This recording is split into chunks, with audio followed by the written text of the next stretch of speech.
2004.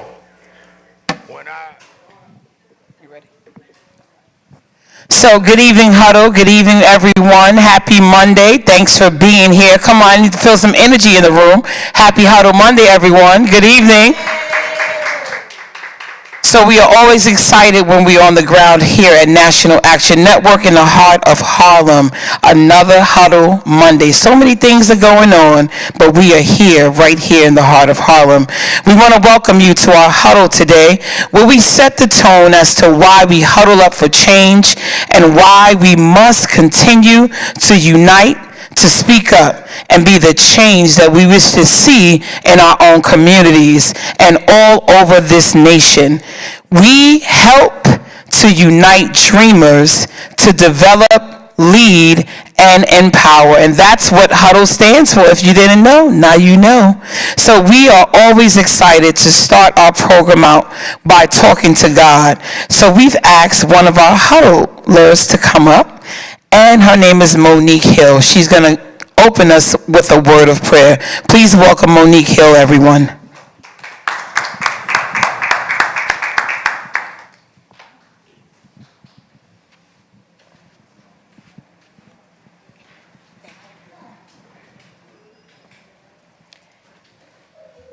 Hello, Nan.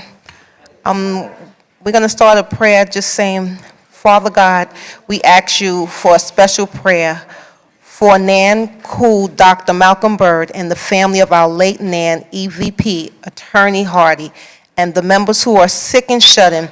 We pray for our young people across the nation, away from home on college campuses, and those who are ill or recovering, and those impacted by war and famine, those in jail, prison, and please pray against spiritual and earthly confusion, mental illness, gun violence, and those affected by local crime and hate crimes and financial disparities. The scripture he giveth. Father God, we come before you and just ask you to bless Huddle, to bless Dominique Ashley. We ask you to bless Patrice. We ask you to bless Sister Kathy Sharpton and everyone here who is at NAN, Sister Goldie and everyone, Mr. Gilchrist, everyone here, JT, everyone here that makes NAN as wonderful and magnificent as it is. And we thank God for our Honorable Reverend Al Sharpton and all that he does for the community and in this world. We thank you, God. In Jesus' name we pray. Amen. Thank you, Sister Monique Hill, for that prayer.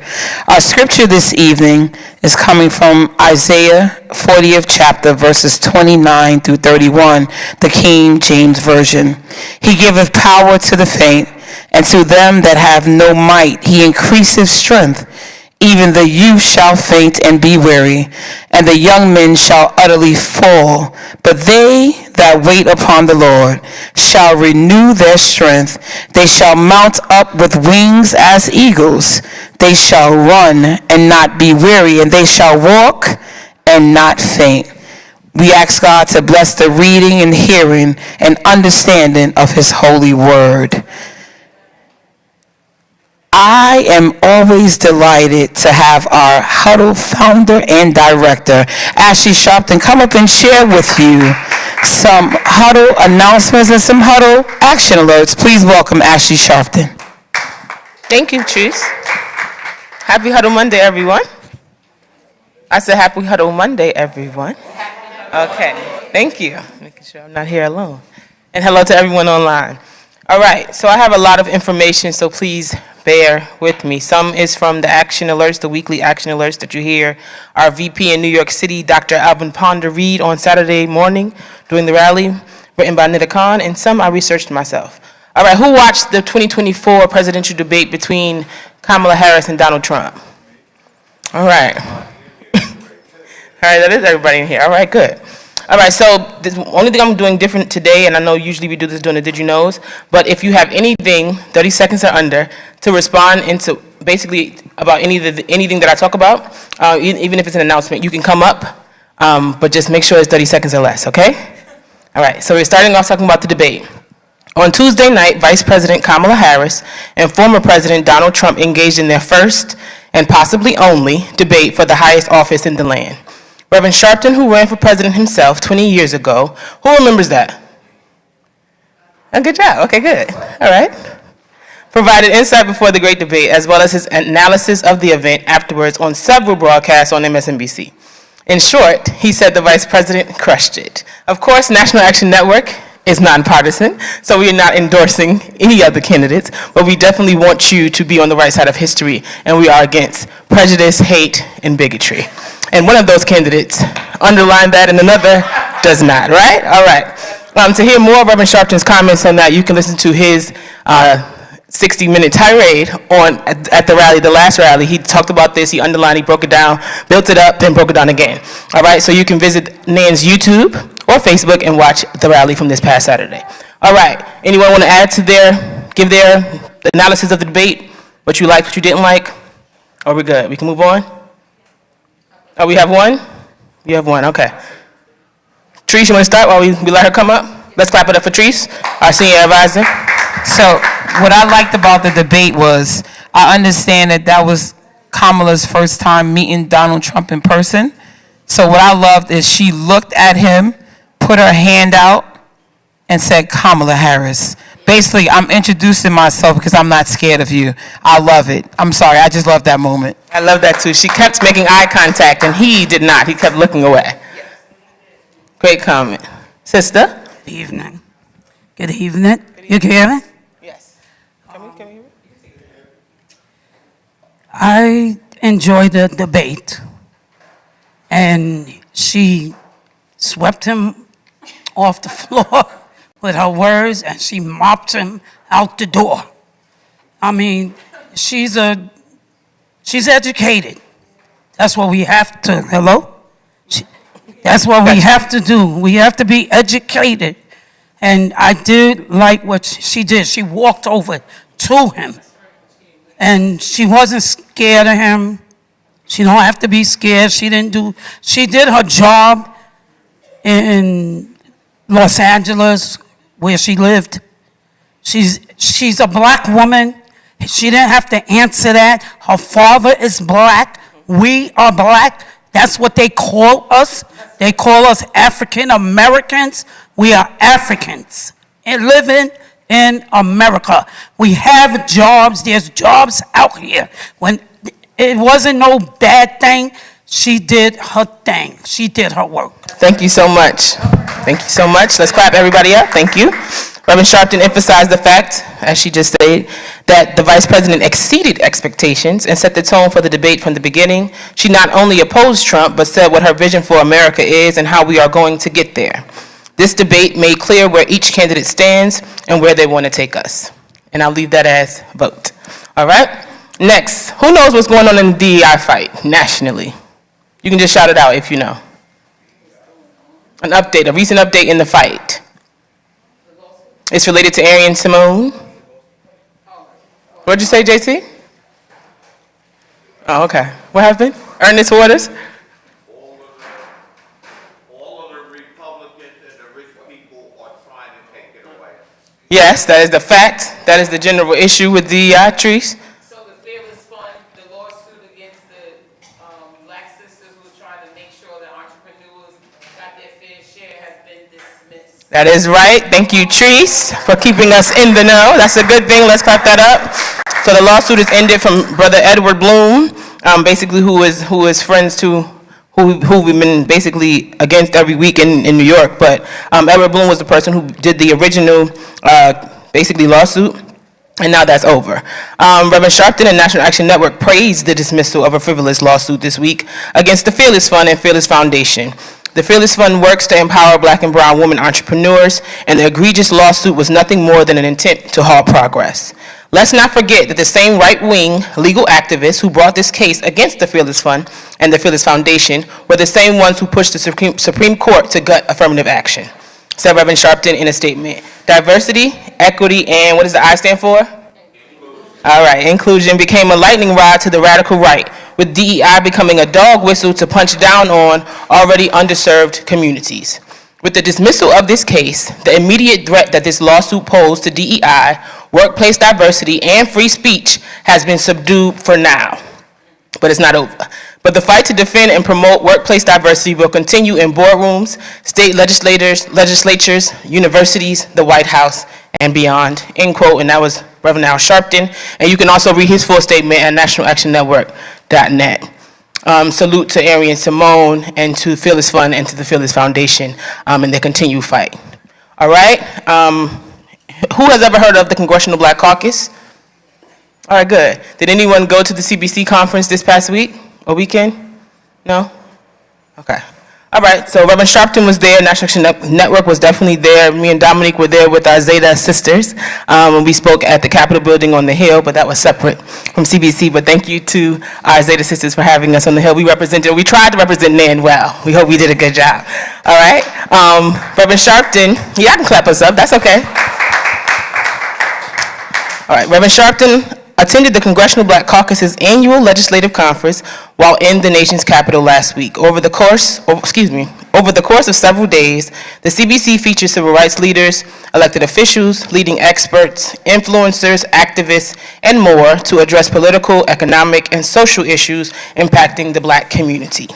Reverend Sharpton did a number of events at CBC, which was another packed gathering, as so many of our gains are on the line and the fight for justice continues. So we are always looking to what the Congressional Black Caucus is doing and seeing how we can work in tandem with them. Our DC Borough Chief, Ebony Riley, was definitely on the ground, and she represented on several panels, along with Rachel Nordlinger, who is the Communications Director and the partner for Actum, the only Black female partner nationally in the country.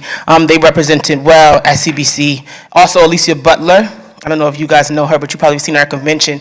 She represented on the mental health and wellness panel at Howard University, and our Howard University leaders of the chapter were there volunteering. So let's clap all of them up for representing in DC, and let's make sure we look to them to hear the legislative push, because the legislative agenda is very, very important going into the election. So I'm always looking to hear from the DC borough about policy, right? Right, accountability matters, all right? The Triumph Awards. What date is the Triumph Awards? Not Patrice. I didn't hear. Chaplain Jade? September 30th. And how can you register, Lisa? But should we be saying that, JT and Damo? Is that over? Is that done? We can still register? Okay, how do you register, Lisa? Loudly so the YouTubers can hear you. Excellent, all right, and where can you call, Treese? You can call the Great House of Justice at 877-626-4651. Call us, get registered, let's go. Let's go, all right. I believe the registration, well, I know it's free, but I believe it will be open probably until the end of this week, let's hope. But right now, we are packed, and let's clap that up because people are excited to celebrate our founder, Reverend Al Sharpton's 70th birthday. And I think they also might be excited to hear from Gladys Knight. I know Moms is excited to hear from Gladys Knight. She thought she was Gladys back in the day. But anyway, all right. There's also efforts around, of course, Reverend Sharpton's birthday to get out the vote. We're doing that all the time on the ground, in and out of season. But that's definitely going to be a big part of the celebrations this year. Again, Damien, are you registered? Will you be there? What day is it again? Okay, all right, good. Just making sure, because he has glasses on, so we might think he's asleep up here. All right, last thing, I'm almost done. Ernest, what week are we outside? What week is this? For DEI, every Thursday. We did not ask you, Chaplain Jade. DEI Thursday, what week is this? Oh, come on, General. I thought you were the General to pick it. 39th? No. You're ahead of us. No, you've been prophet. You're ahead of time.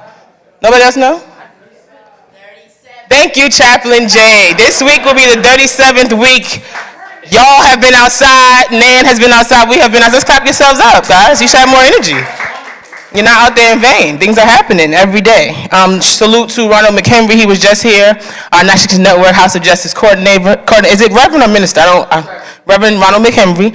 Salute to him and his Ernest Waters, one of his generals. I don't care if he didn't know the week we were on. But salute to him and Word and all of those who are out there every week doing what we are built to do, what we were made to do, and answering the call for change. So thank you. Salute to you all. Make sure you join every Thursday at 12 o'clock in New York City. And I believe some other efforts are kicking off with Charles Williams, who we saw from Detroit here and around the nation. All right, so look out for that. That will be on the website. Almost out your way. I told you I had a lot of information today. All right, who went to the African American Day Parade? I did not, but who did? All right, good, that's everybody. Who walked in there? Oh, good job, all right. Who was on the float? Good job, all right, Carswell. And salute to Thomas Carswell. Salute to Inola, not here, Inola Tucker. To our president, Bill Griffin, the whole New York City chapter for the organizing for the float. That used to be a dream. I don't know if y'all remember, almost a decade ago, that was a dream. We used to just gather and walk with whoever he was walking with. Even with, I'm not even gonna go there. But yeah, Teresa Freeman, she basically was one of the conveners for the parade, and she always made sure we were taken care of. But to see the float and NAN moving beyond Rev and beyond that with their own contingency and leading the way, and Treese told me Senator Schumer jumped on NAN's float, and that went viral. So let's clap that up. People know what's up. And things are working, so salute to you all, salute to the New York City chapter. Anybody want to share their experience before we move on? Chaplain Jade. Come on, Treese, you kept talking to me about it. You might as well get up here and talk. Share. Lisa. I know that's right.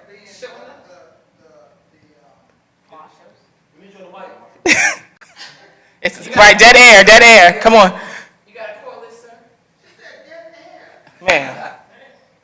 Go ahead, Chaplain Jade. We're going to let mommy come up. Go ahead. Okay, mother.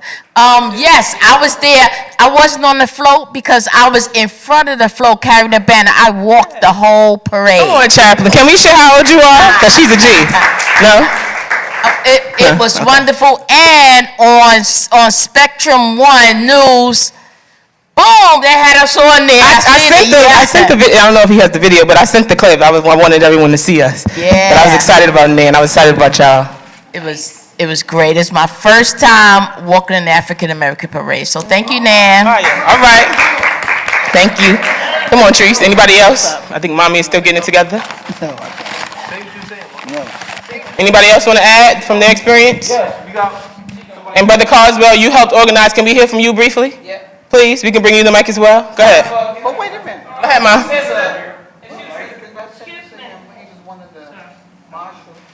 And Gina Williams just came in the building. We know you had a big part in the African American Day Parade yesterday. Yes. Let's clap them up as they come. Treese, you end it for us. Come on, Thomas Caldwell, one of our organizers. Okay, it was a very enjoyable experience. I felt very proud to be, I felt like the leader of the pack because I was right in the front of the float. And very proud of National Action Network, and it was just all around real good feeling to be out there representing Reverend Al and the work that we do here at National Action Network. Thank you. Thank you, TC. This one. I was there. A lot of the programs, like, I don't know if you'll notice that I'm glad Nan was there. I did see y'all. And usually Baltimore comes out, from Baltimore, they come out. I don't know if they was there. Because we got to get our children that is here in Harlem and even the Bronx or wherever, the 5 boroughs, we have to get them involved, with it. Because a lot of people kept asking me, well, what is this parade? One mic, please. And I kept on telling them it's the African American Day Parade. And he's like, oh, I don't know. And they live down here. And it's a lot of white people that live down here that don't know. And even our black African sisters and brothers, they don't even participate in it. But I thank you, sister, for your analysis and participation. Gina? Hey, family. So yes. Yes, it was a beautiful day in Harlem yesterday, I will say. So, the African American Day Parade Breakfast Committee, we host a breakfast at Harlem Tavern every year, and it was a wonderful breakfast. However, we are going to have to look for a bigger venue because it is not enough space. You know, we totally outgrew it. So it was good while it lasts, but it's time to look for something else. However, I do want to say this. All the floats were magnificent. So I'm involved in a whole lot of different community organizations. I did not get a chance to ride with my Masonic and Eastern Star, my brothers and my Eastern Star sisters. Then there's the dojo. However, this is what I want to bring to everybody's attention. And of course, I didn't get a chance with Nan. Gino was with my daughter. I was out of town too. But this is what I want to bring to everybody's attention. The parade has been cut down. So we need to pay attention. It used to go from 110th all the way up to the Armory, around the corner from 145th, around down to 5th Avenue and 135th Street. Okay? Music and all. So now when you get to 135th Street, they want you to turn everything off. So there was, did anybody get a notice? Nan got a notice about that? Okay. So here's where it has to start. First, community boards must be alerted about any type of change. That alert goes to the district leaders, and it should go to prominent organizations such as NAN, and it should also come through the community affairs from the precinct. So now, in addition to them cutting everything and changing everything last minute without any notice, there was another problem that could be problematic. So when you're getting off the float, you have chairs or whatever for people who might need to sit. So as you're trying to get back to whatever the location is, to take your items back in, you couldn't get through the police with the, okay, so we had to go through so much. Showing ID, saying who we are. Oh, now why do we have to do this in our neighborhood? So we have a couple of solutions that we need to start working on. One, everybody needs to go to their community board meeting and they need to talk about this. Two, find out who your district leaders are. So we know up here is Al Taylor and it's Ernestine. Then when you're going further down, it's Keith L.T. Wright and Wilma Brown Phillips. When you go further down, it is William Allen and Cordell Clear. Okay?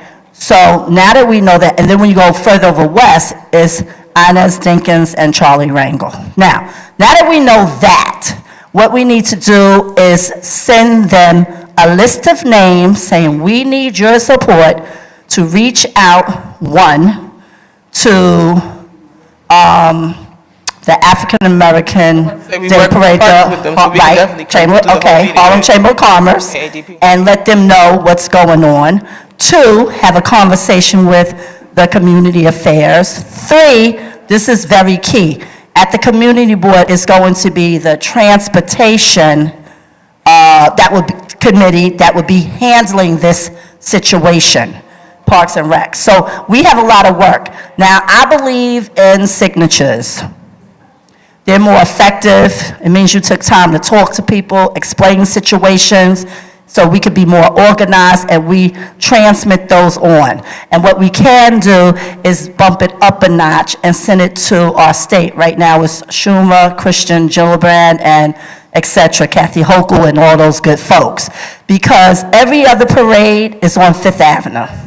They go long and they go strong, and they are loud. So why can't we have our claim to fame, our moment of sunshine, to have a good day? It happens once a year because we know our Black history is every day, regardless. We're not going with the 28 days in February and all that. We celebrate every day. But if we have a moment to be recognized through a parade where people come together celebrating culture, food, different languages, and just being able to celebrate together in peace and harmony without any type of incidences. There was no shooting, no fighting, no violence, nothing.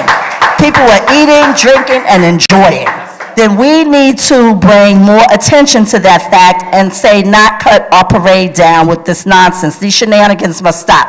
Because I'm going to tell you something. Okay, wait, G, hold on before you go, because we only said we supposed to be 30 seconds. Oh, sorry. What I want you to do, I'm going to charge you, right? Okay. Or challenge you, rather, Yeah. since we want to take action. You said a lot of information, a lot. Some of it I received, some I didn't. So I know some people out there received and some did not. Right. I want you to write that up. Yep. And give instructions so that we can share that with those who Copy understand that. exactly what's going on and that we can actually take the action on what you just said. I will do that. Just one last Go ahead. thing. Because guess what? This is my thinking process. I think what they will try to do is let us go from 110th to 125th Street at the State Building and try to end it. Moving forward. So no, I'm just saying moving forward. So we got to remember these things. Thank you. Right, for sure. They definitely have a strategy, so in order to intercept that strategy, we make sure that we're doing what we have to do, and not just talking about it, but making sure we're being about it, right? All right, thank you, Gina. Come on, Word, take us home. Hi. Good day, everybody, and God bless everybody. I'm glad the sister mentioned this at the close, because at the beginning, what I want to say, I want to thank God there was no violent incidences. It was a whole parade of joy. The fact that it was on Adam Clayton Powell Jr. Boulevard is huge. That name is known worldwide now because of the parade and other activities that black communities have. But in particular, National Action Network, what I was thankful for also is that we were about the third float to float out. Before, we were like almost near the end, but they got us rolling out early. And we were turned up. It was so much fun. But it was fun with a purpose. Sister Patrice did her thing. Peace out. She did her thing. The outreach for voting was huge. And she stayed on the mic. Stayed on the mic. It was so interactive. I want to see those hands of the registered voters. It was very interactive. Very interactive. The reach was huge. I would think worldwide, because this parade is internationally known. You know, I could say a lot more, but I would be laughing right now. I can't even talk. I'm just so happy about how well it went. And yeah, I usually do walk, but I got my strut on. Go ahead, Word. Come on, y'all. You know, this was a lot of fun, but this one had a real significant purpose. And Sister Patrice made it known to the whole population. To use her phrase, this is a 911 situation. And she said it in a way that people could really, don't be nervous about it, because we could do something about it. And it was so productive, with a strong purpose, and National Action Network is well known again. And Chuck Schumer got on the float. That's right. He was so enthused. It just was wonderful. It was wonderful. So it was wonderful. God bless you all. Thank you, Word. Last but not least, Trees. Thank you so much. And I just want to say real quickly, so Lisa, you know, she's normally with us, but sister was home sending us the pictures. She said she saw us on all of the stations. But Send me the pictures so I can post them, please. the biggest thing for me was when Lisa said that the parade was on YouTube. And on TV, they only showed it about 3 hours. But on YouTube, they showed the entire parade. And the reach was over 1 million people. And That's excellent. not only that, Come on, ADP. but not only that, but the voice that I was using and talking to the crowd, that's the only voice that they have on the YouTube channel. We need to pull that Inviting in. people to vote. We need to pull and that. make sure that they get out to vote. And then I gave the address of, I guess I was so hyped, I gave the address of here for people to come if they weren't registered to vote. And a gentleman walked in today, and I have the application on my desk that he filled out, and he said he heard it on the floor. Can you stand and we up, got, brother? No, he's not here, he's not here. He walked in earlier today, and I have the application on my desk just to show that he wanted to make sure he was registered to vote. So shout out to Nan. That's what it's about. And everybody was like, where's Rev? But y'all represent. It's okay. We see him on that floor too, but they didn't really see him, but they thought he was there. But shout out to Nan and all of the people that organized. I know did an amazing job. We all worked together. She had food on the float for everybody. And it was just an amazing day. So shout out to Nan. We represented well. We hope we did y'all proud. Excellent. Once more, let's clap y'all up. Another successful year. This 56th annual African American Day Parade. And I remember when they were talking about canceling it. So we have to make sure we have to continue to support this activity and tradition because they definitely want to end it. They didn't just want to cut the route. They wanted to cut it completely. All right? All right, and salute to also New York State Attorney General Tish James, who was one of the honorees this year. And salute, I know there were some complaints, like Gina said, everything was not perfect, but salute to the African American Day Parade Committee and the leadership who basically have come back and forth. Y'all have heard from them at the rally several times. And of course, GHCC for what they do. All right, moving on, I'm almost done. This is long, I'm sorry. All right, Jordan Neely. Everybody know who Jordan Neely is. Just an update in his case, because I know I shared two weeks ago about the court dates. They have changed the court dates, so I don't know if they're watching what's going on. I know there's a lot going on with the Manhattan District Attorney's Office, but just some brief updates that I just wanted to share. And everyone is aware that he's the homeless street performer who used to impersonate Michael Jackson, who was killed last year in the subway in May.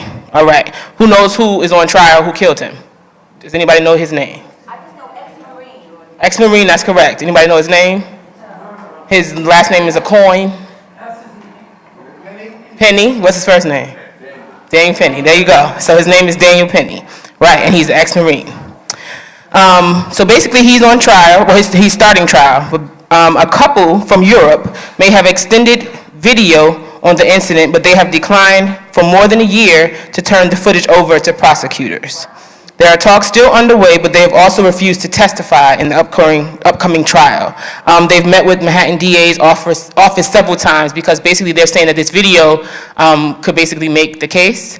So, but technically they're immune to being subpoenaed because they're not from America, right?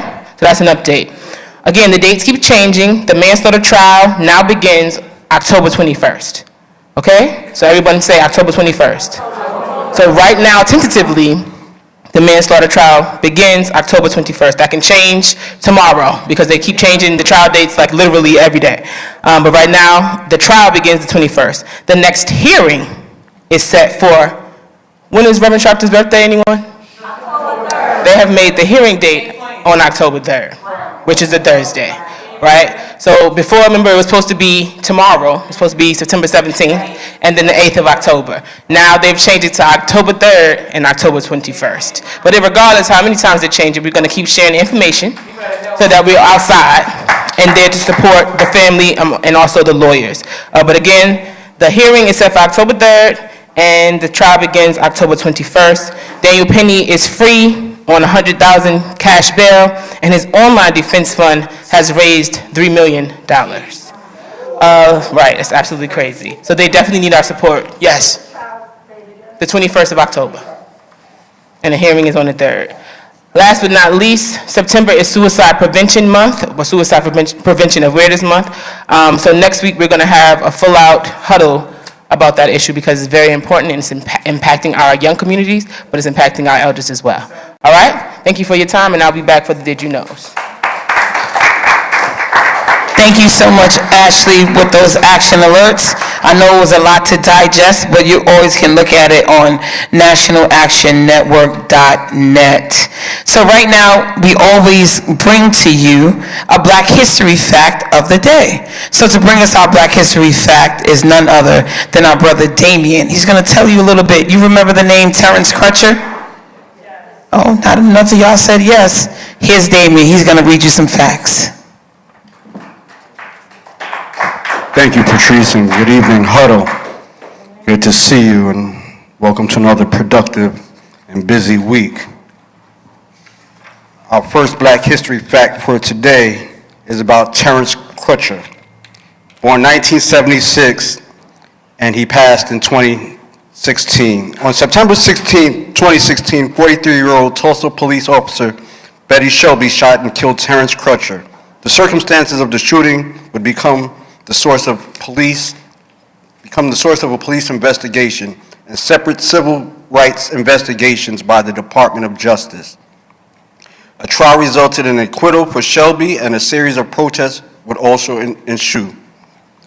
Terrence Crutcher was born in Tulsa, Oklahoma on August 16, 1976, to the parents of Joey and Leanna Crutcher. He had 4 children, 3 daughters, and a son he lived with at the time of his death. He was passionate about music, singing in a local church choir, majoring in music at Tulsa Community College.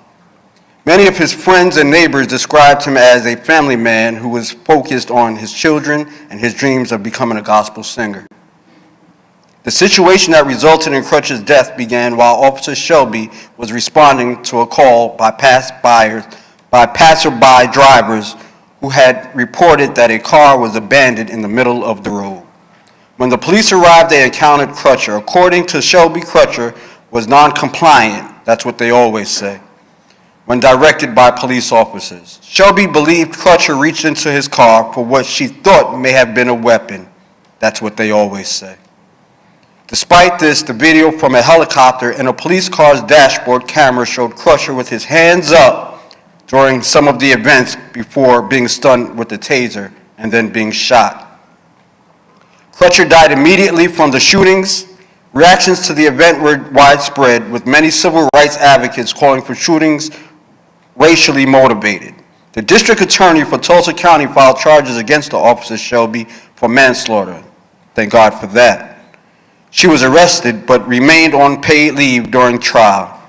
While the prosecution focused on the unnecessary use of force by the police officers, Shelby's defense attorney argued that Crutcher was non-compliant, reached into his SUV, and had doses of PCP in his bloodstream, according to the Oklahoma Medical Examiner's Office. While Crutcher had some history of drug abuse early in his life, the prosecution argued that none of Crutcher's actions warranted lethal force. On May 17, 2017, jury found Shelby not guilty of first-degree manslaughter charge. In response, Tulsa chapter of Black Lives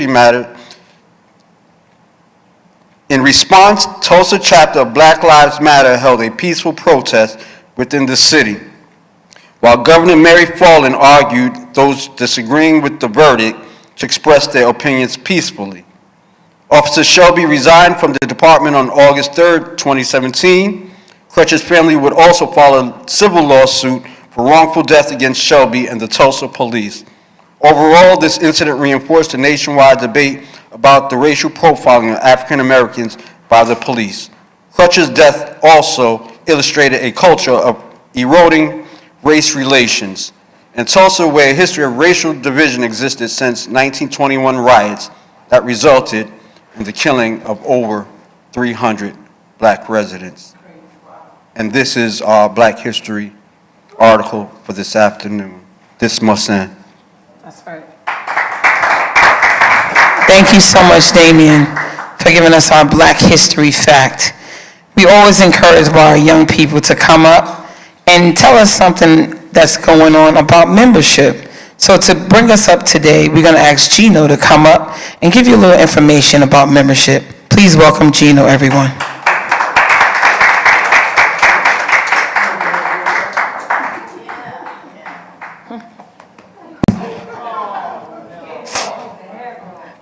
Hi, everybody. Is everybody an updated member for the year 2024? Have you renewed your membership? Oh, okay. If not, this applies to you as well as those who are not the members of NAN. The best way to stay informed and in action is to become a member of NAN. Stay informed about NAN events close to where you live. Text Justice followed by your state to 59769, 59769. And then every Saturday at 9 a.m., Rev, you could come see Rev talk. It's either I'm getting shorter or you're getting taller. Thank you, Gino. I think he's getting taller and that voice getting a little deep there, Gina. So thank you so much. So this is when we have open huddle, and we invite you to come up and tell us about some good news that you've had since the last time we've seen each other. And as Ashley talked about it, and as you make your way up, you know, this is Suicide Prevention Month, and so many people suffer in silence. But if you or someone you know is struggling or in a crisis, help is always available.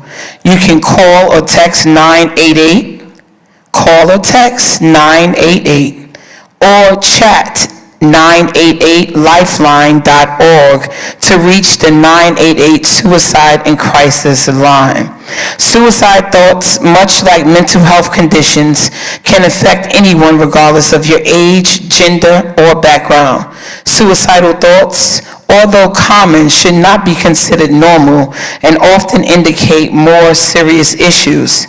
September, this entire month, is Suicide Prevention Month, a time to raise awareness of this urgent, important crisis.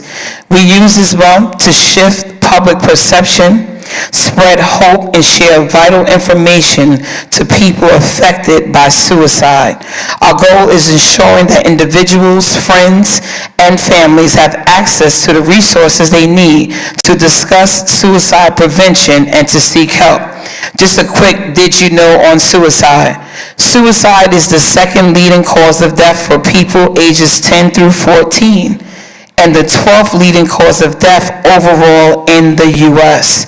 Although more women than men attempt suicide, men are 4 times more likely to die by suicide.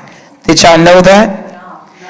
Lesbian, gay, and bisexual youth are 4 times more likely to attempt suicide than straight youth. Transgender adults are 9 times more likely to attempt suicide at some point in their lives compared to their peers. So listen, as we're going to discuss it next week, but suicide prevention is real. So many people suffer in silence. If you need help, reach out for help. If you don't feel like you can do it by yourself, you know, grateful I am the National Crisis Director here at the National Action Network. So you can come in, I can get you connected to some resources. We want to get you help. Call 988. That number is real. If you want to talk to somebody, someone is on that line. So remember, always remember someone that's quiet. Encourage them to go to the line and get some help. And that wraps up my Suicide Prevention Month, and we'll be talking more about that on our next huddle. Come up and share some good news with us, Word. So during the Saturday rally, we have the segment, What's on Your Mind? And the sister reminded us that we have a sister who's currently in a nursing home who's going to be celebrating her 104th birthday, and that she welcomes guests. So her birthday is September 9th. I could only visit her on September 8th, which was a Sunday. So I went to visit her, and she was in the, I guess I would call the common rec area. They were looking at TV, talking. So I sat with her, and she's full of conversation, just full. And I asked the whole room, do you mind watching Politics Nation? So we all watch Politics Nation and talk politics in between. And Sister Nixon, 104, is just alert. So she heard something, she said, is that a swing state? I mean, she's up on it. She's really, really up on it. She is a National Action Network lifetime member. Sure is. So personally, it's rewarding for me because when I was young, I had the fortune of knowing, I was raised in Harlem, so I knew 2 women who were 100 years old. And that used to be what I was very happy to have had experience of knowing 100-year-old people. So now I know a 104-year-old person. It's just something to really just be so grateful to know someone is living their life with us in mind as well, because even though she's in a nursing home, she's still a National Action Network member. She's still doing her thing and speaking whatever she needs to do. She used to be here, and when she would get on What's on Your Mind, whatever she says, she will always end, vote, vote, vote. So, yeah, so we carrying it on, and God bless y'all. Thank you, Word. You sound just like her, too. Share some good news with us. So I'm going to be brief. So it's a flyer here for National Voter Registration Day. And of course, NAN is on here as a list of our partners. But this list is compiled of 3 boroughs, and we're working on the other 2. But these are places that are going to be able to, you can pick up a voter registration form at any time. So we'll make some copies, but we'll keep this hung up. Thank you. Thank you. Come on, Marcus Al, share some good news with the group. Our good news is that I got into the Bronx Zoo again yesterday. Yes, I love it. Come on, share some good news with us. I just got to say that I don't like coming behind him because he's so much better than me. I can't take it. So my good news is it's an idea that I'm working on, not in full effect yet. But on Wednesday, I had this idea that, DEI, right? We're picketing DEI every Thursday at Bill Ackman's place. And I thought about maybe we could do a more powerful way of doing this. And so I have a friend who is he calls himself the PR assassin. What that means is he knows how to help you clean up your reputation in the world by finding all the damages that could be happening, but he also must know how to create damage. So what I want to have happen is we can send, not necessarily NAN, at least not officially, but send 1,000 to 2,000 emails a day to Bill Ackman about rebellion and PR, about killing his effect around DEI, and don't mess with us ever again. So that's my good news for today. Thank you, that's different. Come on and share some good news with us. Go ahead, Chad. The good news that I want to share, again, the good news that I want to share is that the men's auxiliary this past Saturday, we went with Miss Gwen Carr to her gala event for Eric Garner, the men's auxiliary. We went out there and we supported Miss Gwen Carr, and we had a grand time. It was a beautiful experience. We had all we want to eat, all we want to drink, and we danced the night away. It was beautiful. Thank you. And much love to Gwen Carr and the Eric Initiative Foundation on 10 years. And Nan has been in that fight, and salute to those who have never left her side. Like Chaplain Jay said, Tony Veer, I challenge you to write that up and get that to Ronald McHenry, who is head of the DEI action here, and JT. So basically you can connect the technological part and just, hand in hand and get that approved, and let's get it going. Because 1,000 emails, that's good, y'all, right? Yeah. That's amazing. Directed properly, okay. My good news is I wanted to salute Dawn Jones and the NAN Political Action Committee. They have been canvassing in partnership with the Greater New York Links chapter, Dominique's chapter, and she helped to convene that partnership since July. They have been on the corner of 118th Street and Frederick Douglass, which is 116, excuse me, outside of Boulevard Bistro, basically getting out the vote. Is also not pushing a candidate, but basically providing the information on the table for anybody to come out for hours during the weekend. And they volunteered. Several people from other committees have come out and volunteered. Ernest Waters have been out there a lot of weekends. It's been hot. I know Sister Word has been out there. Lisa has been out there. Mr. Andrea volunteered this past Saturday. I think I asked Teresa to ask her how many people she registered, and she said 75 thus far. So let's clap that up. Since July, you're not going to get a lot of people to stop and talk to you about voting or even register. We've been out there. Some people laugh at us. Some people say, why are you not? Please go away, whatever. But some people did stop. So salute to you, Dawn Jones, for your continued leadership. Ever since I was a little girl, Dawn Jones has literally been getting out the vote. I know she walks around literally with voter registration pamphlets in her purse, and she has a whole file cabinet here full of the information. So just salute to you for your leadership, civic participation in and out of season. She's not funded. She does this on her own. So thank you for your leadership. And then this past Saturday was the last one. But they allowed us to partner with them as far as Huddle, and we gave away 32 book bags and school supplies. Basically, it's supposed to start at 2, but I'm a little unorganized. So we started at 12:30. We just put it together and started doing it. Thank you to Stephen Marshall, who was there to help. Daniel from Supreme was there to help. Auntie Andrea came to help. Lisa and Treese came. They came at 2, so they came when it was 3 left. Word as well. But just thank you all for basically coming, and Ernest Waters and Terrence Floyd. Thank you to come for your support always. And salute to the young people who got those bags on 116th Street. And one more, FCBC, Reverend Warron is on our board. And if you pass by 116th Street from, was that 5th? No, Lenox to 7th? Lenox to 7th was literally packed. The whole block was packed with resources. It was tense, it was beautiful. I think it's called Hope in Harlem. And they provided mental health resources and community resources on the whole block. And we were at the end, so it was we're honored to be at the end. But it was beautiful. So salute to you, Reverend Warron and FCBC. Thank you for continuing to put on for your community, not just on Sundays, but every day of the year. So, and thank you for those who are part of it. Thank you so much. Come share some good news. Oh, some great news in here today. Share some news, sis. Good evening.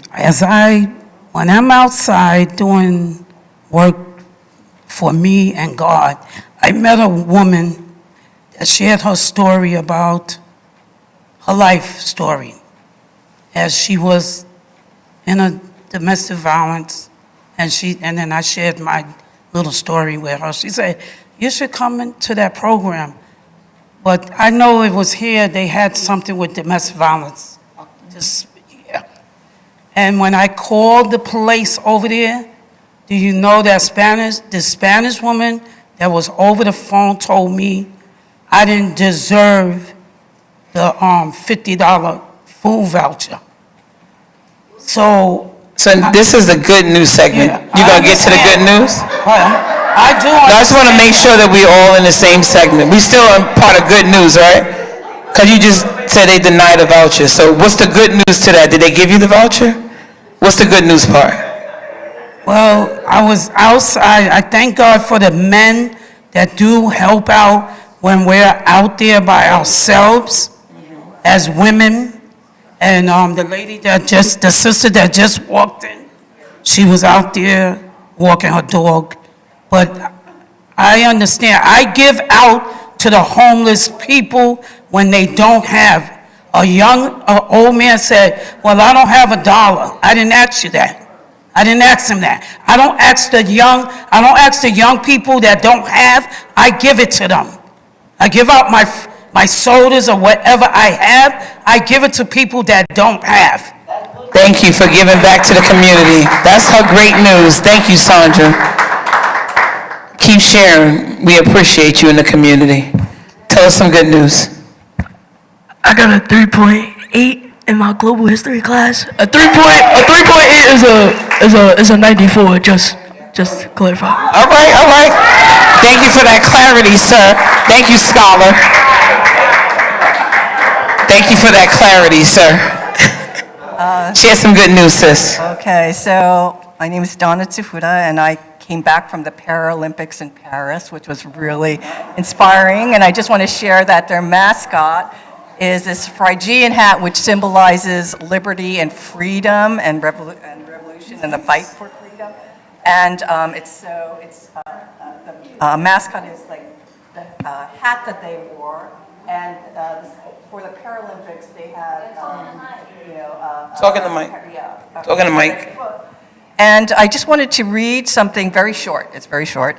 But just a comment on this that I think relates to Nan. They said, gold medal winning high jumper Roderick Townsend and U.S. flag bearer and sitting volleyball star Nikki Neves took different routes to the Paris Paralympics. But they agree that given a dip, in diverse representation amongst Paralympians compared to Olympians, there is untapped athletic talent among Black people and other people of color with disabilities. The reasons for that, they say, include money, the stigma of identifying with a disability, and proximity to para clubs where they can train.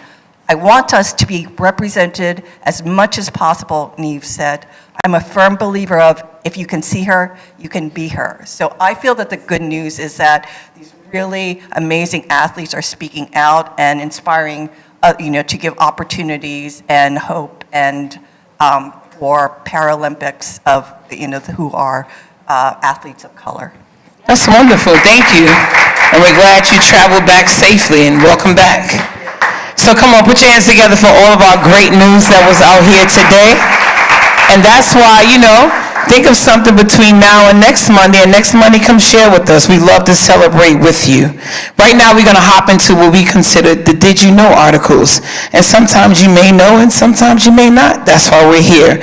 So to bring us our first Did You Know today is none other than our brother Damien. Who remembers the name Breonna Taylor? Oh, all right. I love it. Come on, Damien. So I just made your Did You Know a little bit easier. Welcome, Damien, everyone. Thank you very much. Thank you very much. Thank you very much, Patrice. Thank you. Thank you. Thank you. Now, the title of this article is called Families of Breonna Taylor, Sonia Macy Demand Police Reform. Family members of Breonna Taylor, Tyree Nichols, and Sonia Macy are uniting in support of the George Floyd Justice and Policing Act. Tyler, Nicholas, and Macy lost their lives during encounters with police. The July 6th death of Macy highlighted an ongoing problem with police conduct following George Floyd's death. Macy died after Deputy Sean Grayson shot her in the face in her Illinois home after responding to a report suspected intruder. He has been indicted and charged with first-degree murder, aggravated battery with a firearm, and official misconduct. During a press conference at the annual Congressional Black Caucus in Washington, D.C., family members of Taylor, Nicholas, and Macy emphasized the need for policing accountability. Revolt reports. Watch the video report above. I am tired of begging for people to do the right thing because it's bigger than Breonna. It's all these women up here crying for their babies, said Tamika Palmer, Taylor's mother. I don't know why we have to beg for justice. We are asking you to do the right thing. And that's just that simple, to do the right thing. The George Floyd Justice and Policing Act was named after George Floyd, who died in 2020 after former officer Derek Chauvin kneeled on his neck. In 2021, Chauvin was convicted of murder and manslaughter and received a 22-and-a-half-year prison sentence. This bill was first introduced by then-Senator Kamala Harris and other lawmakers that same year. While the bill passed the House twice, it has faced challenges in the Senate. The act proposes reforms such as banning chokeholds, no-knock warrants, and establishing a national police conduct registry. It was reintroduced in August following Macy's death. We have too many children dying at the hands of police, and I may say that Congress is currently holding up progress. So Congress, I want to make it clear, the blood of all the children who have been murdered is on your hands, said Roe Vaughn, Wells Nichols' mother. As the George Floyd Policing Act is reintroduced to Congress, we stand at a crucial juncture in our nation's history, Civil Rights Attorney Ben Crump said in a statement. Now, last but not least, and I've got to totally agree with this, and these are not my words, but these are definitely my sentiments. This legislation represents a significant step towards addressing systematic racism and ensuring accountability in law enforcement. The tragic loss of George Floyd and the countless others, including Sonia Macy, who was unjustly killed by police in her own home, must not be in vain. It must not be in vain. He also added, it is imperative that we honor their memories by enacting meaningful reforms. This act aims to enhance transparency, implement stronger standards for police conduct, and ultimately build a safer and more just society for all Americans. I urge our lawmakers to come together, transcend partisan divides, and pass the essential legislation. The time is now for action. Let's do what we have to do this November and vote Kamala Harris as our next President of the United States, and all those Democrats and those falling in line who supports this justice package. Thank you and God bless.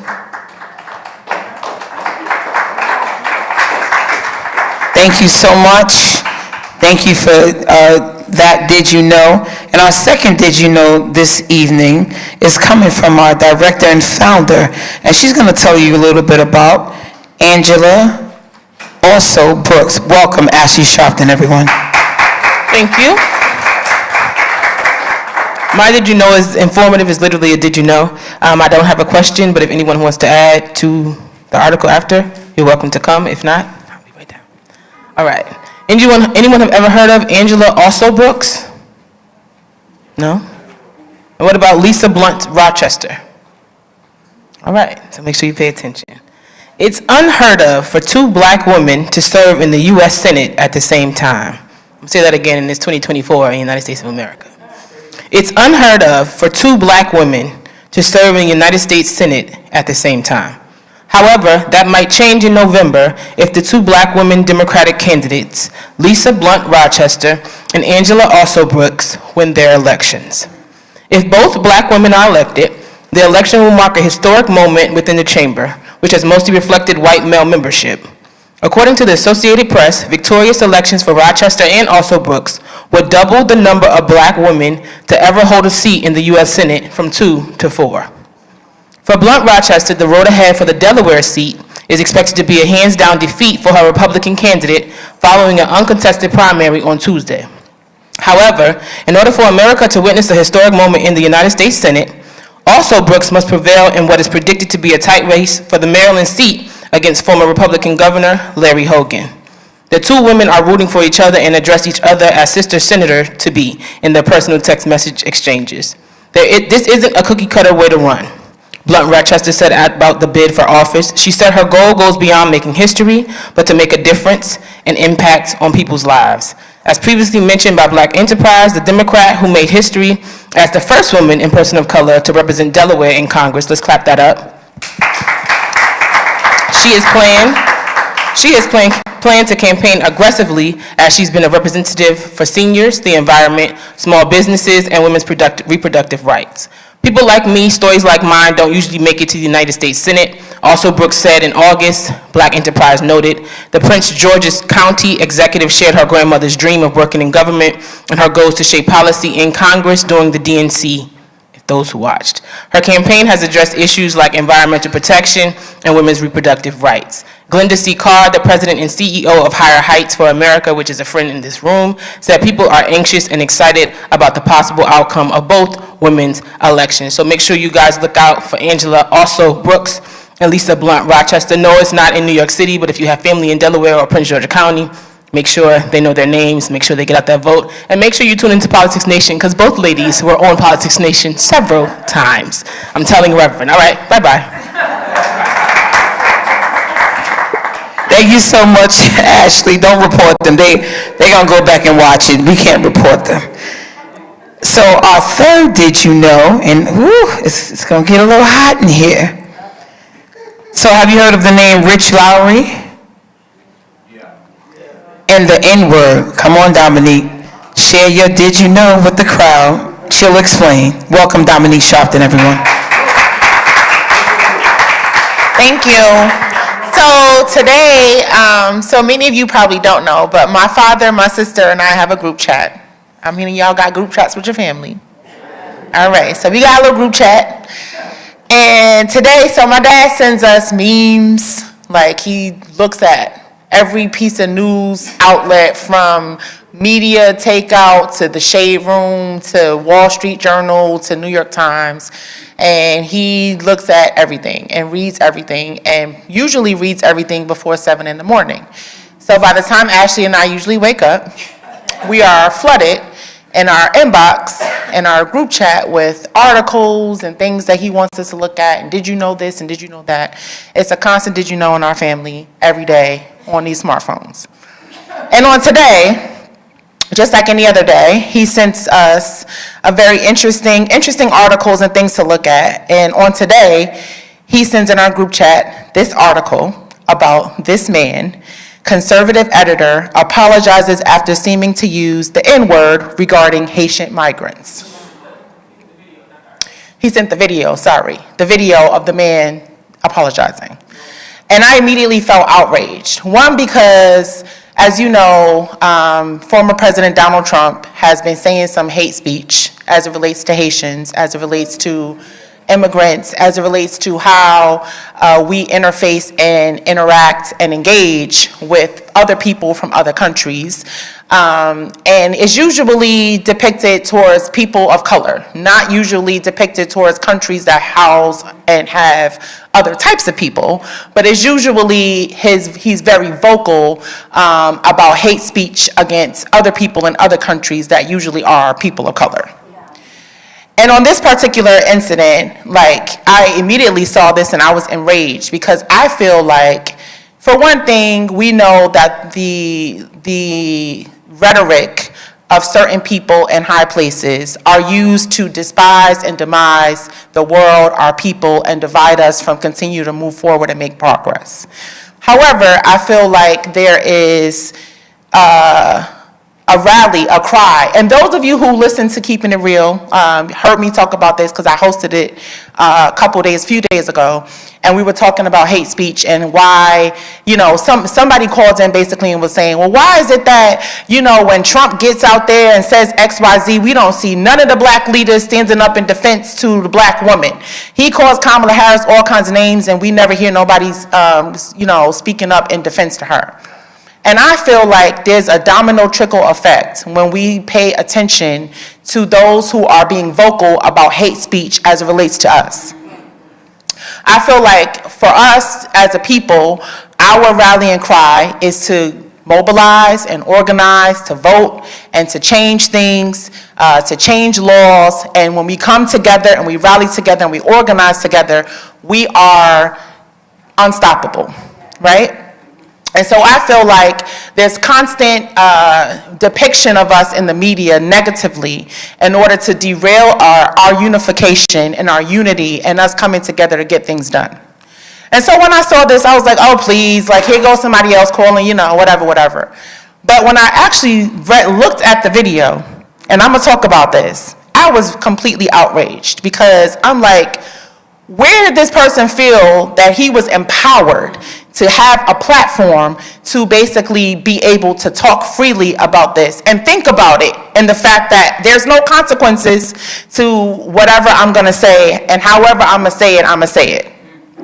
So this editor-in-chief of this conservative magazine, National Review, Rich Lowry, appeared to have used a racial slur during a conversation on the Megyn Kelly show, a very popular show, by the way, in which the two pundits were discussing the rampant falsehoods about Haitian immigrants in Springfield, Ohio.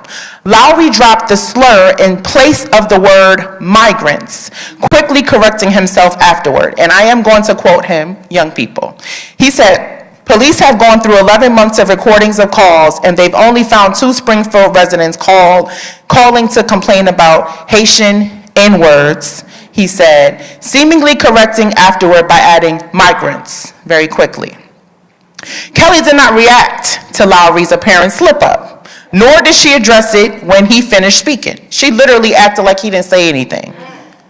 Instead, the two defended Republican vice presidential candidate J.D. Vance, who spread the claims despite admitting that they were false, praising his alternative facts.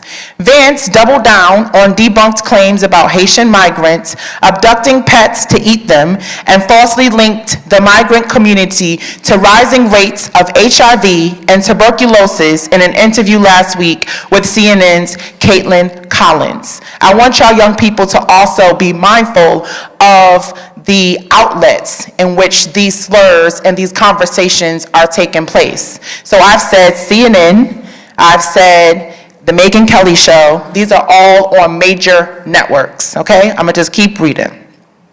He later admitted the rumors were false, but defended spreading them in a Sunday interview with Dana Bash on CNN. If I have to create stories so that the American media actually pays attention to the suffering of American people, Dana, then that's what I'm going to do, because you guys are completely letting Kamala Harris coast. J.D. Vance said. The conspiracy theory that Haitian immigrants in Springfield were stealing and eating pets went viral after former President Donald Trump spread the false claims during last Tuesday's presidential debate. Trump insisted that immigrants were eating the dogs and cats of residents, despite local officials consistently debunking the rumors and noting that no evidence supported the claims. After the backlash, Mr. Lowry claimed on X, or Twitter, that he misspoke, insisting that he began to mispronounce the word migrants and caught myself halfway through. So he said he wasn't trying to say the N-word, he was trying to say migrants.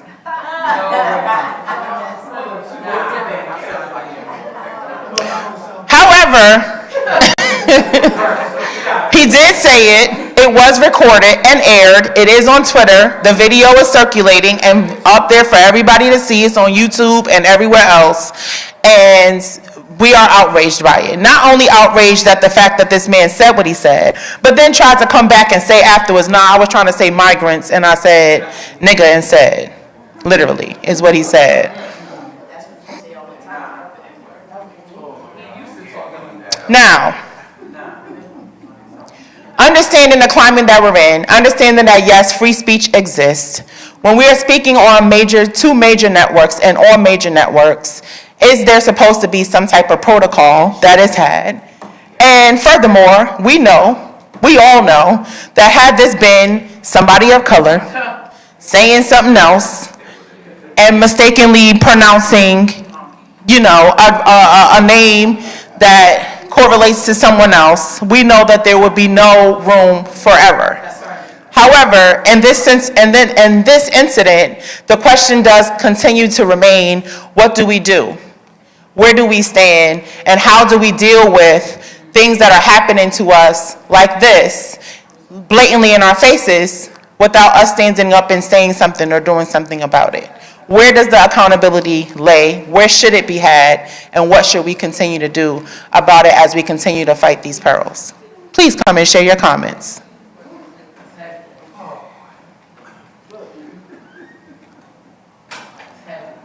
Now, I'm not that old. I'm old, but I'm not that old. I remember, though, when I was growing up in school, and somebody, you know how young people talk and they play around with each other, they joke around with each other. But there were levels, right, to what you were allowed to say to your friends or colleagues before, things escalated into something else. And that was your mama jokes. Like, don't say nothing about my mama. You can talk about, right? There were levels to interacting, right? There were levels to dealing with conflict. You can only say so much before we were about to start really getting at it and it was going to get personal. So why is it like, in a climate where we are watching TV, we're involved in technology, we all got smartphones, we can all see and read and listen to everything that's happening and coming out your mouth, you got free speech, but where do we draw the line here? What does it take? Please share your comments. Okay. This is a reality we're really going to have to really accept, whether we like this or not. Vice President Kamala Harris uses the phrase, the tired old playbook. This is what the racists are going to do. This is what they're going to do. What we have to do is not get so emotionally caught up when they say it. This is all they got to do is use the N-word and other slanderous things. But what we have to do is wise up and know that this is a lying, hateful technique that racists use. And everyone has to really accept that. Even the white people who are not racist have to understand, don't get played. Don't get played. Don't get distracted from what our real responsibility is to take care of this government that really we are supposed to support because the government is supposed to support us. It's another distraction trying to play on our emotions. We have to really stay focused. But in the meantime, hold on, I got to slow down a moment. Tear this person's political career up. Don't let him hold any political positions. Play that back when the person is running run that whole phrase right back on them. Because what they want to use is this an opportunity to get voted in. We're going to use it to never vote them in. This J.D. Vance, I mean, he's saying a whole lot. But it's going to come against them because that's going to be a disqualification.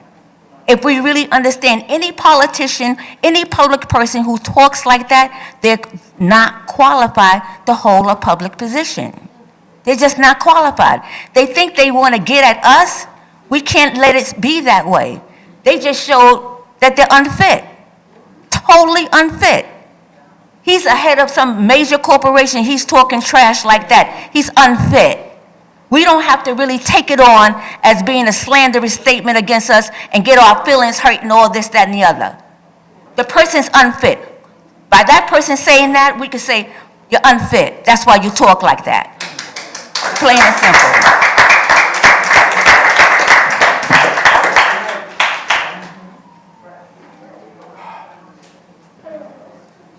I would have used a different excuse if I was in his position. I would have been talking about, oh yeah, I was listening to NWA and I forgot. Don't curse. Don't say the N-word. All right, that was a joke.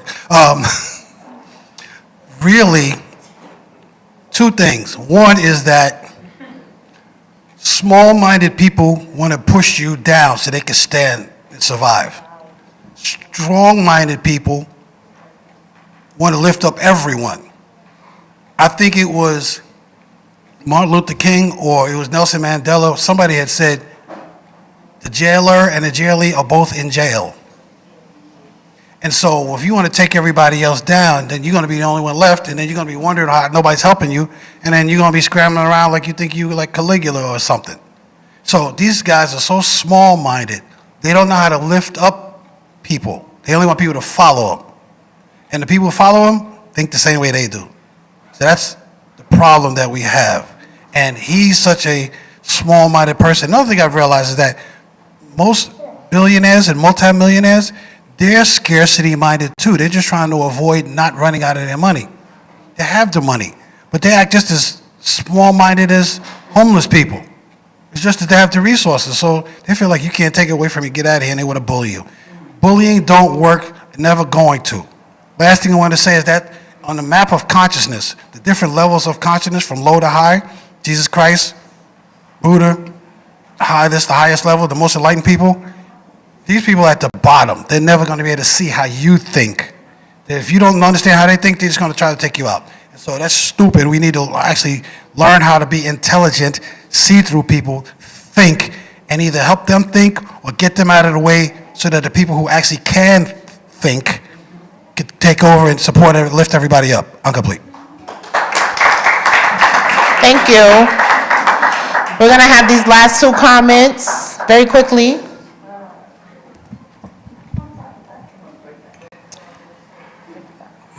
We keep on looking at, they keep on saying what they want to say to us, and we feed into it. Like, I was talking to a young man, and he says, in their country or other countries, even if you talk against the king or the queen's dog, they'll put you in jail. We better thank God we're here in America, and it's free speech. Like Reverend Al-Sharpton's daughter says, free speech. We gotta stay focused on what we need to do by marching and making sure the rights of the people get in there. That's what. Thank you.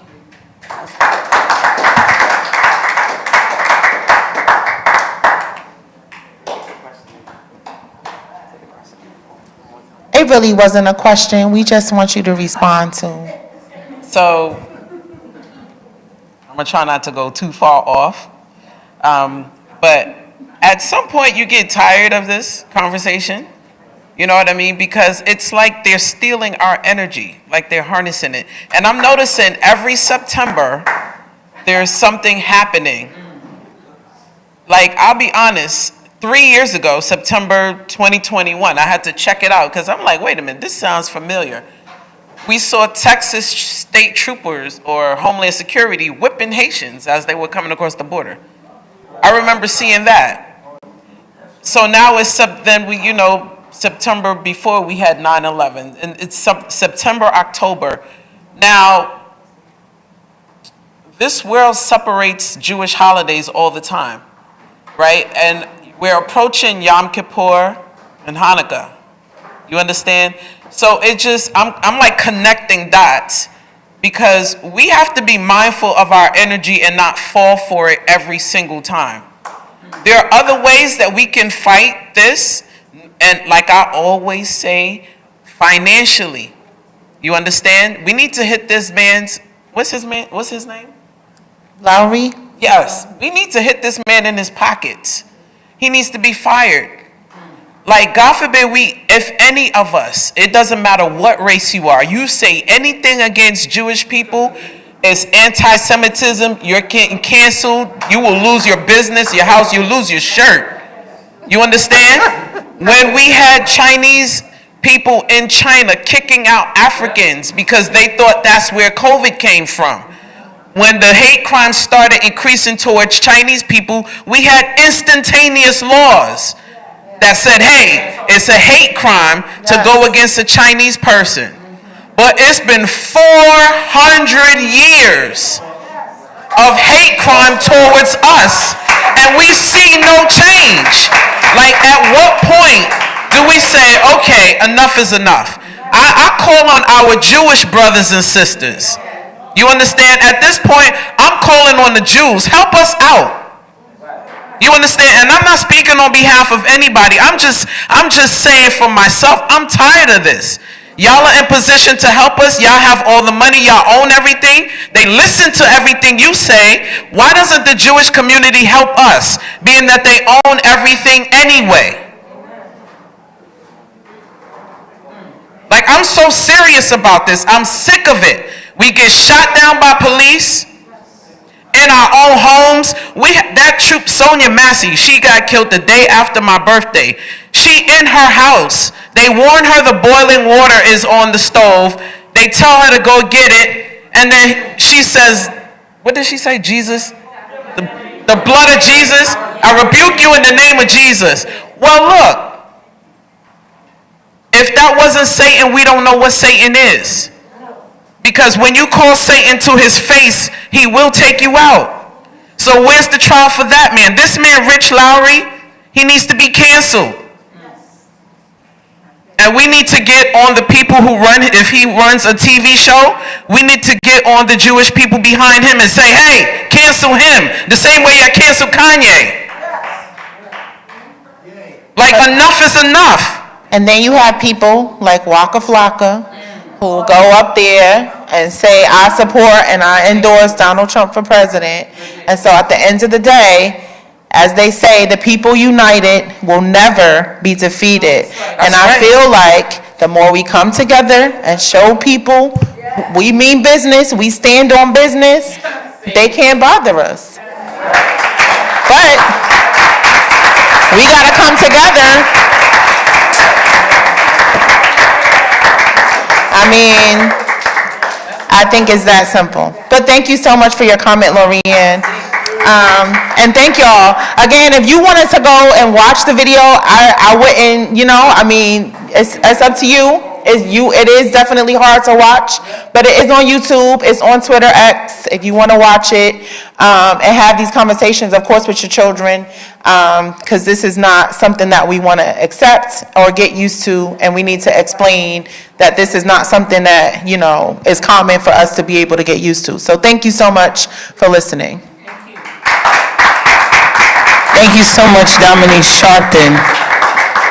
And it's just sad to know that that's still happening. We in 2024, and they still calling us the N-word. Help us, Lord.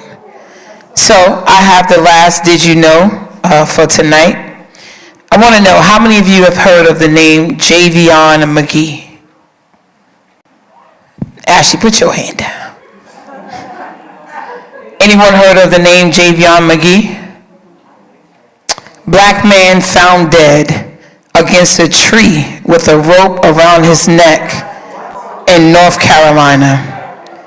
But the sheriff department, check this out.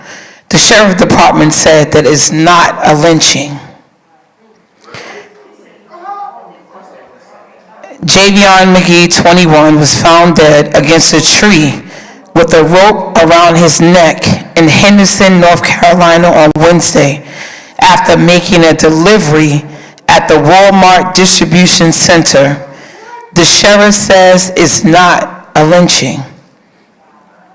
The investigation into a Chicago man's death in North Carolina continues as questions and rumors surrounding it grows, especially on social media. Javon McGee, a 21-year-old truck driver from Chicago, was found dead in a rural area off Van Coe Mill Road on Wednesday. Investigators said he was not far from his truck, leaning with his back up against a tree and a rope around his neck. McGee was in Henderson making a delivery to the Walmart center. McGee's family, who lives in Chicago, is upset and demanding answers. They are calling for transparency and more answers from the Vance County Sheriff's Office about what happened. On Friday, Sheriff Curtis Brame told ABC News his office was conducting a death investigation. Brame told ABC 11 that there was no signs of foul play in McGee's death. He said McGee went to a nearby Walmart shortly before he died. That is where he is believed to have, listen to this now, this is where he is believed to have bought the rope that was found around his neck. When ABC 11 asked more about that, Brame declined to elaborate. In response to the social media rumors, the sheriff continued to reiterate that McGee's death was not a lynching. I understand there's 1,000 hits on TikTok accusing the sheriff's office of not being transparent, not providing information to the family, and that is not true, said Brame, the sheriff. There's been information out there that there's a lynching in Vance County. Again, that's not true. There is not a lynching in Vance County. The young man was not dangling from a tree. He was not swinging from a tree. The rope was wrapped around his neck. It was not a noose. There was not a knot in the rope. So therefore, it was not a lynching here in Vance County, again, according to the sheriff. There's been information put out there that is not a lynching. Nearly 1,000 miles away, McGee family was not convinced. A lot of this stuff does not pass the smell test, and that's the problem. The entire family is completely mortified, and they have all hurting, and they cannot believe that something like this has happened to a 21-year-old black man who was just working. They have a lot of questions. Khalid Gay, who lives in Henderson, said, I mean, honestly, I think we have to acknowledge that no, we do live in the South, and there's a deep history of racism and racist acts, and so people are obviously concerned about that. We're going down every avenue, every aspect of the information. We are tracking the company to try and get his GPS reading from his truck. In addition to calling the State Bureau of Investigation, Brame said he has also asked the Attorney General's office to assist in this investigation. The Attorney General office pushed back on that characterization, saying the law enforcement can ask for SBI participation, but only district attorneys can ask the Attorney General to get involved.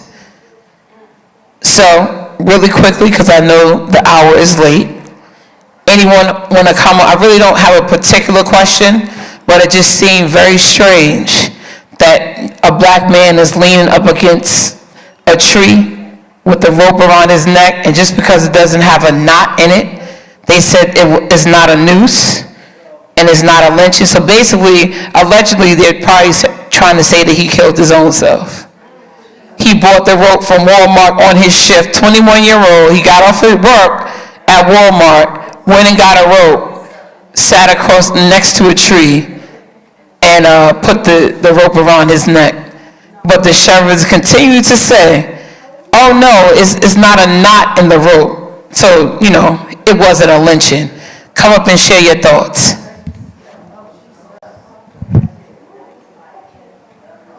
When they take and they bake and paint a swastika on the ground, they call it a hate crime. And they fine the people. So if you found a rope around a black person's neck, whether he was hanging from a tree or sitting against a tree, it's a hate crime. And they can say what they want to say, it's still a hate crime, because if a rope is involved, it's a hate crime. Because if you put a swastika on the ground and it's a hate crime, why can't you say it's a hate crime when it's a rope? Thank you. Thank you so much. All right. Come up and share your thoughts. If you think it's a hate crime, you think they're trying to cover it up, what do you think? Tell us your thoughts. It's so sad that it's still happening, and our people do not want to get involved because they're down south in their homes, and they don't want to get involved because they don't want to lose their benefits or whatever. Like Dr. Reverend Al Sharpton says, when they start going after our benefits, then you want to yell and scream about they hating us or they doing this to us.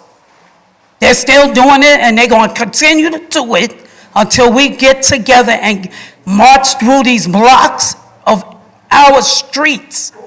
Just because I don't live in Harlem, I used to, we got to still get it a little better than what we are doing. They're going to keep on doing it. Thank you so much. Share your thoughts. Do you think it was a lynching? What do you think? And what do you think we can do about it? According to the article, I don't really know what it is or was or supposed to be, but I know they could use every method possible to understand where this young man was. They want to make an allegation that he bought the rope, then it's on camera in the store that he bought the rope. Talk about if that's a true statement. If it's not a lynching, check his neck. Lynchings have rope burns. There's a lot of tangible, available evidence. There's something in terms of these phones. They call them pings. That's one phrase I learned. Wherever he was, see if there were other phones in the area. There's other ways to really check the story out as thoroughly as they're supposed to and do their job regardless of who they have to do the job for. There's a lot more information they need to get and they need to share with the public. But do the job and stop dishing these corny, deficient stories with so many gaps. Do your job to investigate this unusual situation because we really don't know and we really don't want to hear their speculation. Get some hard evidence to understand what happened to this young man. Thank you so much. Come up, share your thoughts with us, please. Y'all not gonna like me. So I can't even look at y'all. But if you've been watching the news lately, the swamp is getting clean, okay? And so, it is what it is. The swamp is getting clean, okay? And because black folks, we've been getting kicked in the tail, they cut our breasts off, got us feeding their babies, ripping our hearts out, they doing whatever they want to do to us. So hearing about a lynching ain't nothing new. We so tired and broken down. I came here tonight just to be around black people. Because with them Oyes where I'm living at, when I was the president, when I was TA president, I got people apartments. I got them apartments when they burnt down their own apartment. But now they all coming together. And I had to come here tonight to be around some black folk just to get some energy. And I'm speaking from my heart. If I said Oyes, please forgive me. That is no reflection on the National Action Network and its contributors. That was moi that said that. And so, in conclusion, it's going to be a whole lot of heads rolling. Black, white, pink, yellow, orange, and any other color you want to come up with. Because sin and evil is ugly, and our children are the ones that's suffering. And black people, we really ain't fully the fault. I got to say with this thing here, this brother told me today. This brother said to me today, he said he noticed when he be on the trains and when the people come into his cabs, he said the Spanish people have an energy, they have a twinkling in their eye of unity. They look alive. But when the African was brought here, which are our ancestors, those of us who are African American, they took the twinkle from us. They took it from us. And we got to find a way, as African Americans, we got to find a way to come together. And I'm going to tell you something. Kamala, okay, check yourself. Okay? Because they talk about Trump, and he said Haitian this and this and this, and this and this and this and this. You better be on your knees fasting, praying, or whatever it's going to take. So, because people that look like them, when they say they, when they talk about Trump and they say they this and they that, that's Trump talking. That ain't everybody that's Republican talking. So check yourself. thank you, I'm going to check Krista. myself. But let me just, And I don't care who walked out. Because Kamala ain't my savior. Trump ain't my savior. Krista. The GPE, none of them is my savior. My Lord and Savior is my savior, honey. Krista, You best believe me. so now let me explain something. And I want to do a disclaimer for everyone in this house of justice. First thing is, Dominique just talked about an article where we were called names, and we are completely outraged, right? We are in, of course, a black organization of which we're trying to make people understand the reason why we fight so hard. So to get up and call any other race, you never know what someone in here is mixed with. You never know what their family background is. So we don't want to be disrespectful, and I get it. God with black power, you outrage and, you want to do whatever you want to do, but you got to have the ultimate respect for everyone, because you never know what a person is mixed with. You never know what a person nationality is. And yes, some people are going to be upset because you could probably be talking about their heritage. So we don't want to be disrespectful. We want you to come up on the mic. We want you to come up with some clarity and some respect for whoever's sitting amongst you, because it's not, as you see if you look around, it's not just black people in this building. So let's come up very intelligently and make sure we represent ourselves well when we are saying comments. And if you cannot do that, then I'd rather you stay in your seat and then text it to yourself and figure it out. Next comment, step up. I apologize for cutting the line, but I just felt it really necessary to kind of come behind Sister, not to clean it up, but to kind of give some understanding to what it is that she was saying. As a multicultural individual of Hispanic descent, African American descent, Caribbean descent, I understand the frustrations of everybody across the diaspora. But I'm here to say that we've got more in common than we do not in common. From our foods, from the way we think, from the way we live, the way we act. The only difference that separates us is our language. But I'm here to tell you, as a multi-ethnic individual who has been in many different settings, whether it's been just around Hispanics, just around Caribbeans, just around African Americans. Yes, we are diverse, but we have many things that are the same. And once we come together and learn each other's cultures and our differences, and most important is to learn each other's language, because the sister was right.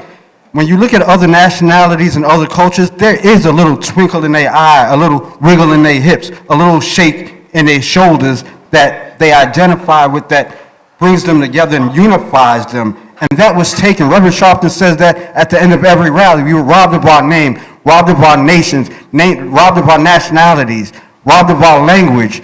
And so we've got to come together, learn each other's nationality, learn each other's languages, learn each other's differences to see what it is that we have in common. Because at the end of the day, we all bleed the same blood. And at the end of the day, we're all seeking justice. We're all seeking this life and the pursuit of happiness. So I understand the sister's pain, And it's not other ethnicities' faults that they have that unification. African Americans were brought here and we were robbed of that. So no, we don't blame other nationalities, ethnic groups for the coherency and the camaraderie that they have amongst each other. We need to learn from them, and so that we can then implement that within our own communities. And just going back to the article, because I think we kind of skipped past the article, I think we did, right? Now, it just goes back to what we were saying earlier, how they always claim non-compliance, or they'll claim suicide. It's everything but what it is when it comes to our communities. When it comes to the Caucasian community and even the Jewish community, like the brother said, if it's a swastika, it's a hate crime. But when it comes to us, it's everything else but that. Oh, we're drug addicts, we're alcoholics, we're undesirables, we're everything except for child of God when it comes to our lives. And I say that to say, Ahmaud Arbery, I was down in Atlanta for that sentencing. They accused him, I think they said he lynched himself or something like that too. When they hung that man, you know, so this is an epidemic that's in America. This is something that all people of color need to coalesce around. There are disparities between people of color and other ethnic groups and lighter-skinned people, whether it's in the Dominican community, whether it's in the Puerto Rican community, whether it's an Australian community. There is a brown paper bag test within all communities, and a lot of people don't realize that there's a lot of division within the Hispanic community, whether it's Dominican, Puerto Rican, what have you. There is a black skin, dark skin versus white skin situation going on. And it goes back to the Europeans in Spain. And we need to do a diversity in a cultural forum as well, so that we can better indulge in the things that define us, that separate us, but at the same time pull us together. Thank you, guys. Thank you. Come on, Lenora. Tell us your thoughts. Well, it's a situation, when it come down to the Bible, some things are left out the Bible. Just like... Talk in the mic so we can hear you clearly. Okay, let me move it up a little bit. Okay. There are some things that's left out in the Bible because the Bible is full, okay? So it can't add other parts to it. So since we know about the puzzles, we got to find the puzzle. The reason why the black men and the black women is going through all this from the ancestors' time up until now is because there's a puzzle that's missing to fix it. Back in the past, I think about 5 years or maybe 10 years ago, there was a flag that was a prejudice flag, okay? We found that flag and we destroyed it. Okay, but it was another piece to that flag that was still existing. Is why this is still happening. And I was watching Pastor Geno Jennings and one day, and it kind of helped me bring it out on what is going on. If we can find that other puzzle that gave us suffering in our history up until some of these days and now that we in, as of today, we suffering still, but God is looking up on us and he's going to heal us. And he's going to take us out of this mess. But he wants us to find that puzzle that go to that flag. It's something to that. And that's what we got to do. You mean the pieces to the puzzle? Yes, it's a piece missing. Okay. Thank you so much for your thoughts. Hope you find it. Yes, Lorianne, come and wrap us up, please. Bring us home. Jason McGee might as well be Sandra Bland. You understand? I find it ironic that they're going out of their way to say that it wasn't a lynching. Why is that your number one priority? Why are you trying to downplay his death? And where's the coroner's report? How did he die? Because the same thing happened with Sandra Bland. It was she died in jail, in police custody. And we still have no answers all this time later. You know, and it happens a lot. I keep finding that they sweep it under the rug, they do a case, but then they don't do the case. Like, people get indicted, but they never get convicted of a crime.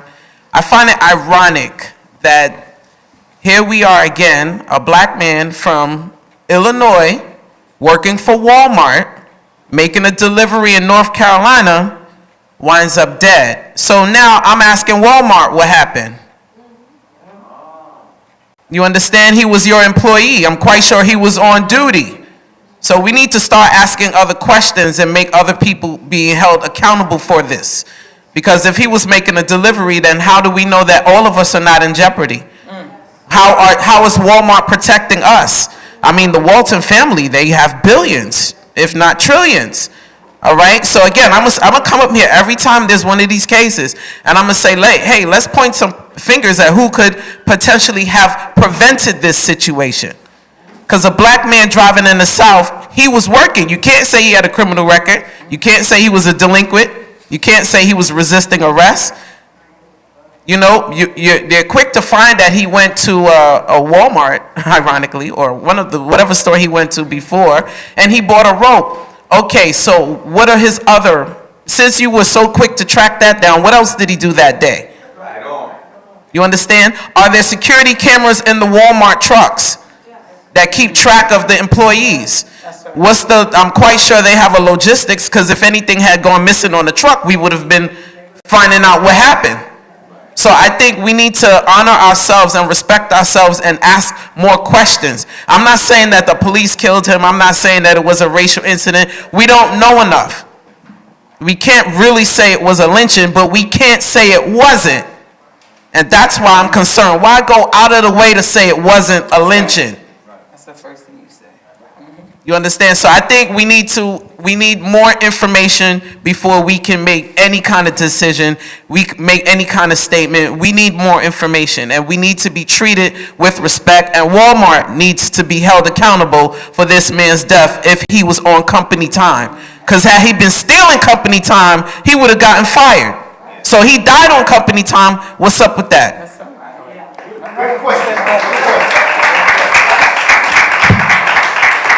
All right, Ernest, 30 seconds. I find that the police were so fast to say that it wasn't a hate crime. Maybe, just maybe, they all have something to do with it, because police ain't always so innocent, and some of them are prejudiced too. Thank you.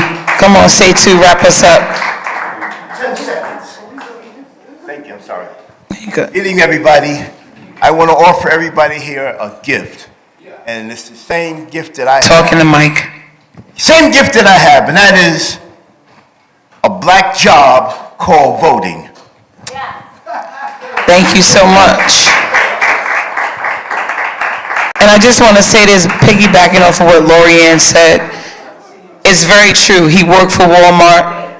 If he was a 21-year-old out there just hanging on the street and not doing anything, it'd be a different story, right?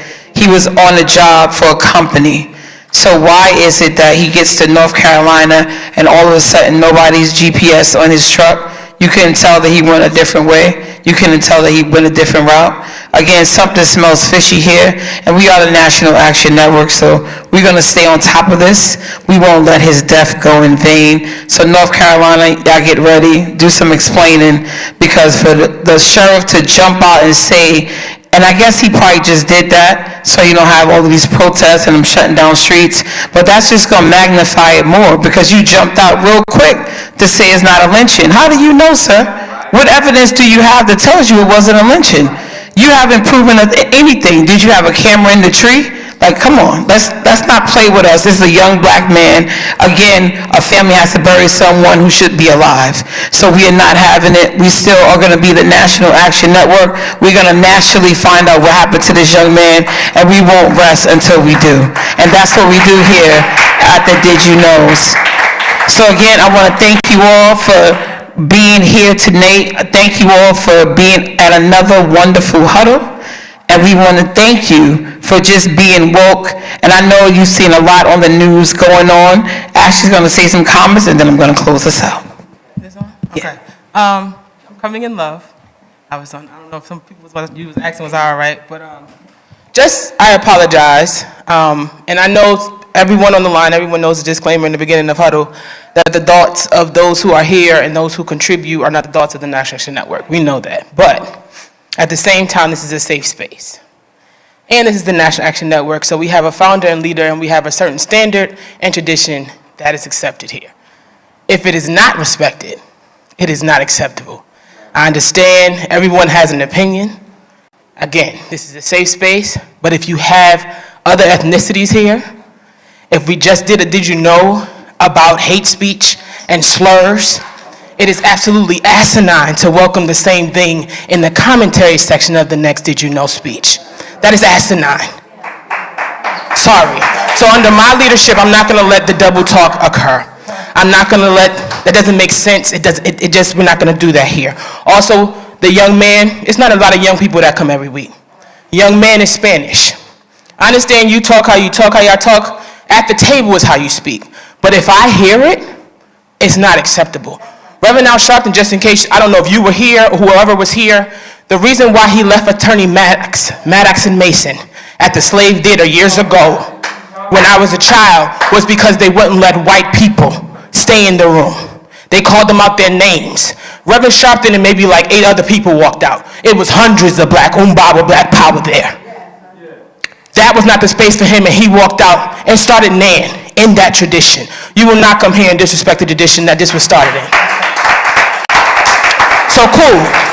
We all say slurs, we all say things that are not correct. But the standard here is that it is not acceptable. If you hear it, say something. Call it out. We have to do better. The N-word, Dominique said it earlier. She was wrong for saying the N-word here earlier. We do not use slurs here. I can't speak for the Saturday Action Rally. I'm speaking for the Name Huddle Monday space. The slurs are not accepted here for any race.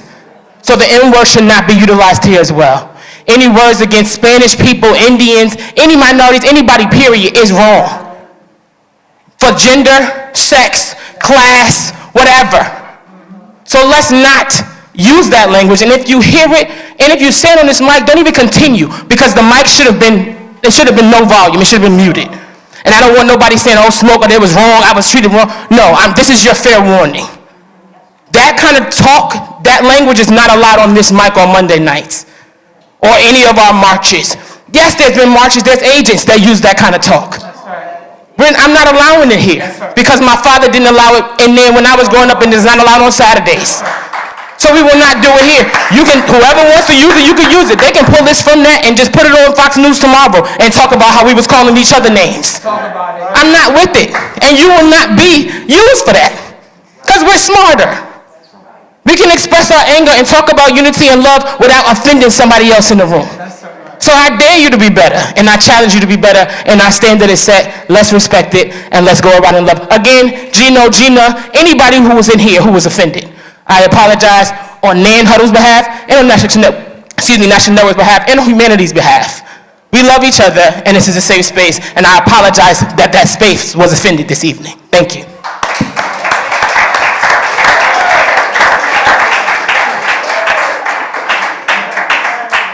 Thank you so much to our director and founder. If everyone can stand up where you are, we're going to dismiss. We'll see you guys next Monday. Please make sure that you are registered for Reverend Sharpton's birthday. Like you said, we are almost at capacity, and we want to make sure that those who come every Monday and support the NAN Youth Huddle get in the building.